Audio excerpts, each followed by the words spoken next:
আজি মই যেতিয়া শুৱাৰ পৰা উঠিছিলো তেতিয়া ৰাতিপুৱাই ৰ'দটো ওলাইছিল। 6টামান বজাৰ পৰা নেৰা নেপেৰা বৰষুণ দিবলৈ আৰম্ভ কৰিলে।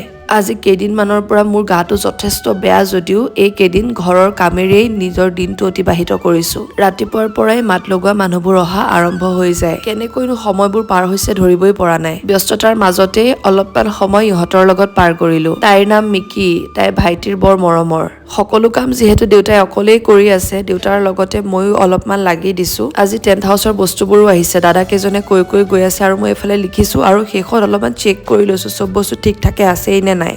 এনেবোৰ অনুষ্ঠানতে আচলতে গোটেই পৰিয়ালৰ মানুহবোৰ লগ পোৱা যায়। আজি আমি কাজিন কেইটা বহুত বছৰৰ পিছত আকৌ একেলগ হলো। এইকেইদিন ঘৰখন মানুহে ভৰি পৰিছে।